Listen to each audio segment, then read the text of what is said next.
ಇದಕ್ಕೆ ಸ್ವಾಭಿಮಾನಿ ಸಮಾವೇಶ ಮಾಡ್ತಿದಾರ ಏನ್ ಹೇಳಕ್ ಕೊಟ್ಟಿದಾರ ಏನು ಅದ್ರಾಗ ಏನು ಹೇಳುವುದಿದೆ?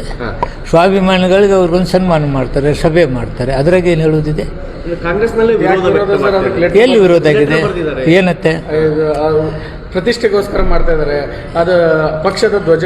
ಕೆಲವ್ರು ಎಲ್ಲರದ್ದು ಅಭಿಪ್ರಾಯ ವ್ಯಕ್ತಪಡಿಸ್ಬೇಕಲ್ರಿ. ನಿನ್ನ ಅಭಿಪ್ರಾಯ ನೀನು ವ್ಯಕ್ತಪಡಿಸ್ತೇ, ನನ್ನ ಅಭಿಪ್ರಾಯ ನಾನು ದೇರ್ ತಪ್ಪು ತಿಂಗಳು. ಈ ಸಮಯದಲ್ಲಿ ಸ್ವಾಭಿಮಾನ ಸಮಾವೇಶ ಯಾಕೆ ಸರ್? ಏನು ಮಾಡಿದ್ರಿ ಏನು ತಪ್ಪು? ಈಗ ನನ್ನ ಅಭಿಮಾನಪ್ಪ ನಿನಗೊಂದು ಸನ್ಮಾನ ಮಾಡ್ತೀನಿ, ಏನು ತಪ್ಪು? ಪಕ್ಷದ ಒಂದು ಅವ್ರನ್ನ ಪಕ್ಷನ ಇಟ್ಕೊಂಡಿರ್ತೀವಲ್ಲ. ಏನು ಸಿ ಎಮ್ ಸಾಹೇಬ್ರು ಏನು ಪಕ್ಷ ಇಟ್ಕೊಂಡಿರಲಿಲ್ಲ ಅಂತ ಹೇಳಿಲ್ಲಲ್ಲ. ಸರ್, ಈಗ ಎಲ್ಲೋ ಒಂದು ಕಡೆ ಸಂಪುಟ ಪುನರ್ರಚನೆ ಆಗತ್ತಾ? ಏನು ನಿಮ್ಗೆ ಗೊತ್ತಪ್ಪ, ನನಗಂತೂ ಗೊತ್ತಿಲ್ಲ. ಪುನರ್ರಚನೆ ಆಗೋದು ನನಗಂತೂ ಗೊತ್ತಿಲ್ಲ. ನಿಮ್ಗೆ ಯಾರು ಹೇಳಿದ್ರ? ಎಚ್ ಕೆ ಪಾಟೀಲ್ ಅವರು ಹೇಳಿದ್ರು, ಸಚಿವರ ಮೌಲ್ಯಮಾಪನ ನಡೀತಾ ಇದೆ. ಮೌಲ್ಯಮಾಪನ ಇದೆಲ್ಲ ನಡಿಬೇಕಲ್ಲ, ನಡಿಬಾರ್ದಾ? ಯಾರು ಚೆನ್ನಾಗಿ ವರ್ಕ್ ಮಾಡ್ತಾರಿಲ್ಲ ಅಂದೆಲ್ಲ ನಡಿಬೇಕಲ್ಲ. ಪರ್ಫಾರ್ಮೆನ್ಸ್ ಸೀಟ್ ರೆಡಿ ತಗೊಂಡು ಪರ್ಫಾರ್ಮೆನ್ಸ್ ಎಲ್ಲ ಮಾಡಬೇಕಲ್ಲ. ಯಾಕೆ ಮಾಡಬಾರ್ದು? ಒಂದು ಒಳ್ಳೆಯ ಸರ್ಕಾರ ಕೊಡೋತ್ನಾಗ ಪರ್ಫಾರ್ಮೆನ್ಸ್ ನೋಡಬೇಕು.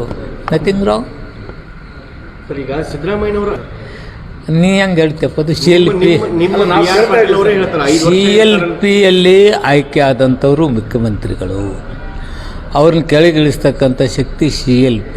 ಅದನ್ನು ಬಿಟ್ಟರೆ AICC. ಇದು ನಮ್ಮ ಸಿದ್ಧಾಂತ. ಅಲ್ಲಿಂದ ಏನು ಬಂದಿಲ್ಲ. ನಮ್ಮ CLPಯಲ್ಲಿ ಏನಿಲ್ಲ, AICCಯಲ್ಲಿ ಏನಿಲ್ಲ. ನಿಮಗೇನಾರ ಸುದ್ದಿ ಇದ್ರೆ ನನಗೆ ಹೇಳ. BR ಪಾಟೀಲ್ ಅಂತವ್ರ ಏನು ಹೇಳ್ತಾರ? 5 ವರ್ಷ ಇರ್ತಾರೋ ಇಲ್ವೋ ಗೊತ್ತಿಲ್ಲ. ಅಯ್ಯೋ, ಅವ್ರು ಹೇಳಿದ್ದಾರೆ ಪಾಪ. 5 ವರ್ಷ ಇರ್ತಾರೋ ಇಲ್ಲೋ, ಯಾರಿಗತ್ತೆ? ನೀನು 100 ವರ್ಷ ಇರ್ತೀಯಲ್ಲೋ ಹೇಳೋಕ್ಕಾಗತ್ತೆ? ನಾ ಜೀವನನೇ ಗತಿ ಇಲ್ಲ. 100 ವರ್ಷ ಇರ್ತೀಯ ನೀನು? ಅಧಿಕಾರ ಇರುತ್ತೆ, ಹೋಗುತ್ತೆ. ಭಾಳ ತಲೆ ಕೆಡಿಸ್ಕೊಳ್ಳಿ. ಅವ್ರ ಅಭಿಪ್ರಾಯ ಹೇಳಿದ್ದಾರೆ. ಏನಪ್ಪ ಏನಾಗ್ತೈತೋ ಗೊತ್ತಿಲ್ಲ ಅಂದರೆ, ಅಯ್ಯೋ ತೆಗೆದು ಬಿಡ್ತಾರೇನೋ, ಬಿಟ್ಟು ಬಿಡ್ತಾರೇನೋ ಅಂತ ನೀವು ಹೇಳಿದ್ರೆ ಹೆಂಗಪ್ಪ ಇದು? ಹಿರಿಯರು ತ್ಯಾಗ ಮಾಡಬೇಕು ಅಂತ ಒಂದು ಸೂಚನೆ ಕೊಟ್ಟಿದ್ದಾರೆ KPCC. ನನಗಂತೂ ಕೊಟ್ಟಿಲ್ಲಪ್ಪ. ನಿಮ್ಗೇನಾರ ಹೇಳಿದರೆ ಹೇಳು. ಅಲ್ಲ ಸರ್, ಈಗ ನಿಮಗೆ ಸೂಚನೆ ಬಂದರೆ? ಇದು ನನಗೆ ಬಂದಿಲ್ಲ. ನಾನು ಮುಂದೇನಾಗ್ಬಿಡುತ್ತೀನೋ, ಹಿಂಗಾಗಿಬಿಡುತ್ತೀನೋ ಅಂತ ಈಗ ಹೆಂಗೆ ಹೇಳಿ? ಬತ್ತಂದ್ರೆ ಹೇಳ್ತೇನೆ, ಅವು ನಿನಗೂ ಹೇಳ್ತೀನಿ. ತಮ್ಮ ಇಲಾಖೆದ ಒಂದು ಭ್ರಷ್ಟಾಚಾರದ ವಿರುದ್ಧ ತಮ್ಮ ರಾಜೀನಾಮೆ ಕೇಳ್ತಾ ಇದ್ದಾರೆ ಪಕ್ಷದವರು. ಯಾರು? ಎಲ್ಲರೂ ಕೇಳ್ತಾರೆ. ಅವರಿದ್ದಾವೆಲ್ಲ ಇತ್ತಲ್ಲ, ಯಾವ್ಯಾವ ಅಬಕಾರಿ ಮಂತ್ರಿ ಆಗ್ಯಾರ ಅದೇ ಡೈಲಾಗ್ ಇದೆ, ಅದೇ ಹಾಳಿ ಇದೆ, ಅದೇ ಇದೆ. ಈಗೂ ಅದೇ ಇದೆ. ನಾನು ಸುಧಾರಣೆ ತರೋದು ಗಮನ ಹರಿಸ್ತಾ ಇದ್ದೀನಿ, ಸುಧಾರಣೆ ತರ್ತೀನಿ. ಸರ್, ಈಗ ನಿಮ್ಮದು BJP ಅವರು ಹೇಳ್ತಿದ್ರು ಕಾಂಗ್ರೆಸ್ ಒಡೆದ ಮನೆ ಆಗಿದೆ. DK ಶಿವಕುಮಾರ್ ಅಂದಿದ್ದು ಈಗ ವಕ್ಫ್ ವಿರುದ್ಧ ಹೋರಾಟದಾಗ ಅವರವರೇ ಬಣಗಳಾಗಿದ್ದಾವೆ ಸರ್. ವಕ್ಫ್ ವಿರುದ್ಧ ವಿಚಾರದಲ್ಲಿ BJP ಅವರಷ್ಟು ನೋಟಿಸು ಮತ್ತೊಂದು ನಾವು ಕೊಟ್ಟಿಲ್ಲ. BJP ಅವ್ರದ್ದು ಯಾಕೆ ಹೇಳ್ತಾರೋ? ಅವರಿದ್ದಾಗ ನಡೆದದನ್ನೆಲ್ಲ ಮುಚ್ಚಿಟ್ಟು ಈಗ ನಾವು ಅವ್ರಿಗಿಂತ ಕಡಿಮೆ ನೋಟಿಸ್ ಕೊಟ್ಟು ನಮ್ಮ ಮೇಲೆ ಯಾಕೆ ಮಾಡೋದು? ಅವಾಗ ಯಾಕೆ ನೆನಪಾಗಲಿಲ್ಲ ಅವ್ರಿಗೆ? ಸರ್, ಈಗ ಅಲ್ಲೇ ಬಣಗಳಾಗ್ಯಾವ. ಒಂದು ಕಡೆ ಯತ್ನಾಳ್ ಬಣ, ಮತ್ತೊಂದು ಕಡೆ ವಿಜಯೇಂದ್ರ ಬಣ. ಅಯ್ಯೋ, ಒಡೆದು ಮೂರಾ ಬಟ್ಟೆಗಿದೆ BJP. ಅದನ್ನು ಸುಧಾರಿಸ್ಕೊಂಡು ಹೇಳಿದ್ರೆ ಡೋಂಟ್ ಕೇರ್, ನಾನು ಹೈಕಮಾಂಡ್ಗೂ ಏನು ಕೇರ್ ಮಾಡಲ್ಲ ಅಂತಿದ್ದಾರೆ ಸರ್. ಅವ್ರ ಪಕ್ಷದಾಗ ಲೀಡರು, ಲೀಡರಾಗಿ ಹೇಳ್ತಾನೆ.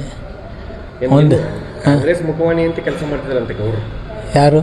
ಯತ್ನಾಳ್ ಗೌಡ್ರು ಕಾಂಗ್ರೆಸ್ ಮುಖವಾಣಿ ಅಂತ. BJPಯಲ್ಲಿ ತಪ್ಪುಗಳನ್ನು ಹೇಳಿದ್ರೆ ಕಾಂಗ್ರೆಸ್ ಮುಖವಾಣಿ ಆಗ್ತಾರ? ಆಗಕ್ಕೆ ಸಿಕ್ಕೇನ? ಅವ್ರಿಗೂ ಏನೋ ಅವ್ರದ್ದಾದ ಒಂದು ತತ್ವ ಇದನ್ನ ಇಟ್ಕೊಂಡು BJPಯಲ್ಲಿ ಬೆಳೆದವರು. ಅವರು ಕೇಂದ್ರ ಸಚಿವರು. ಅದು ಅವ್ರದ್ದಾದ ವಿಚಾರಗಳನ್ನ ಹೇಳಿದ್ರೆ ಕಾಂಗ್ರೆಸ್ ಜೊತೆ ಬಂದುಬಿಟ್ಟಂಗಾಯ್ತಾ? ಅವ್ರ ರಿಯಾಲಿಟಿ ಏನು ನಡೀತಾ ಇದೆ ಅನ್ನೋದೇನೋ ಹೇಳಿದ್ದಾರೆ. ಅವ್ರ ಪಕ್ಷದಾಗ ಏನು ನಡೀತೈತೋ ನನಗೂ ಚೆನ್ನಾಗಿ ಗೊತ್ತಿಲ್ಲ. ಹಿಂಗಾದ್ರೆ ಹೆಂಗೆ ಸರ್ ಪರಿಸ್ಥಿತಿ ಎಲ್ಲಿಗೆ ಹೋಗುತ್ತಂತ? 3ಕ್ಕೆ 3 ಸೋತರು. ಅವ್ರನ್ನ ಕೇಳಬೇಕಲ್ಲ ನೀನು, ನನಗೆ ಕೇಳಿದರೆ ಹೆಂಗೆ? ಹೊಸ ವಿಚಾರಗಳನ್ನ ತರಬೇಕು. ಯಾಕಂದರೆ ಈ ಭ್ರಷ್ಟಾಚಾರ ಮತ್ತೊಂದು ಇವನು ಎಲ್ಲ ಮಂತ್ರಿಗಳದ್ದು ನೋಡಿ ನೋಡಿ ನೋಡಿ ನನಗೂ ಏನಪ್ಪ ಇದು ಅನಿಸೈತೆ. ಅದಕ್ಕೆ ಏನೇನು ಸಾಧ್ಯ ಇತ್ತು ಅದನ್ನು ಕೆಲವು ಬದಲಾವಣೆ ತಂದು ಬಿಡೋಣ. ಭ್ರಷ್ಟಾಚಾರ ಐತೆ ಅಂತೀರಿ ಸರ್? ಹಂಗಿದ್ರೆ ಅಬಕಾರಿ ಆಯಿತು, ಎಲ್ಲ ಮಂತ್ರಿಗಳು ನೋಡಿ ನೋಡಿ ವ್ಯವಸ್ಥೆ ಕೆಟ್ಟಿದೆ. ಕೆಲವು ವ್ಯವಸ್ಥೆ ಸುಧಾರಣೆ ಮಾಡಬೇಕು. ವ್ಯವಸ್ಥೆ ಹಾಗೆ ಇಟ್ಟಾಗ ಅಲ್ಪ ಸ್ವಲ್ಪ ಇಂಥ ಟೀಕೆಗಳು ಬರ್ತವೆ.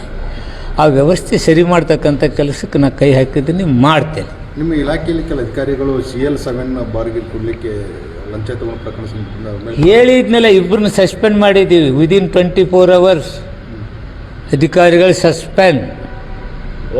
Okay sir.